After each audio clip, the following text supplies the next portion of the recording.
Keterampilan digital masih jadi kendala utama UMKM Nusantara. Di sini saya melaporkan bahwa kurangnya keterampilan digital masih menjadi tantangan serius bagi pelaku usaha mikro, kecil, dan menengah atau UMKM di berbagai wilayah Indonesia. Kondisi ini dinilai menghambat upaya transformasi digital yang selama ini didorong pemerintah untuk meningkatkan daya saing UMKM di daerah ekonomi digital. Berdasarkan analisis kebijakan pengembangan keterampilan digital UMKM, sejumlah program pelatihan dan literasi digital memang telah diluncurkan. Namun, kebijakan tersebut dinilai masih bersifat umum dan belum sepenuhnya menjawab kebutuhan pelaku UMKM di daerah. Dalam tahap identifikasi kebijakan, saya menemukan bahwa fokus kebijakan masih cenderung nasional dan belum spesifik menyasar karakteristik UMKM lokal. Akibatnya, pelatihan digital yang diberikan seringkali tidak sesuai dengan kondisi real pelaku usaha, terutama di daerah dengan keterbatasan akses teknologi.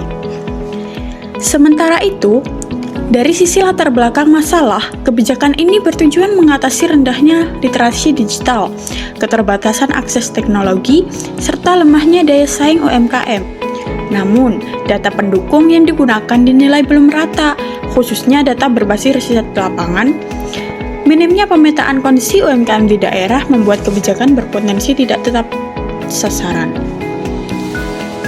Saya juga mencatat bahwa koordinasi antara aktor yang terlibat seperti pemerintah, pelaku UMKM, platform digital, dan lembaga pelatihan masih belum optimal. Peran masing-masing pihak kerap tumpang tindih sehingga pelaksanaan program di lapangan tidak berjalan efektif. Dalam pelaksanaannya, pelatihan digital seperti e-commerce dan pemasaran online memang telah menjangkau sebagian UMKM. Namun, pelatihan tersebut umumnya bersifat jangka pendek dan tidak berkelanjutan. Keterbatasan mentor serta minimnya pendampingan lanjutan membuat banyak UMKM kesulitan menerapkan keterampilan digital secara konsisten. Dari sisi dampak, kebijakan ini menunjukkan hasil positif bagi sebagian pelaku UMKM, seperti meningkatnya pemasaran digital dan akses pasar yang luas.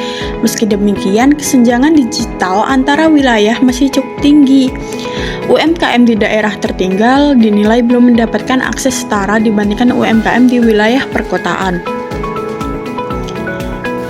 Sejumlah kelemahan kebijakan juga teridentifikasi, di antaranya rendahnya tingkat adopsi ke teknologi serta minimnya evaluasi program. Kondisi ini mungkin berpotensi menyebabkan pemborosan anggaran dan program yang tidak tepat sasaran.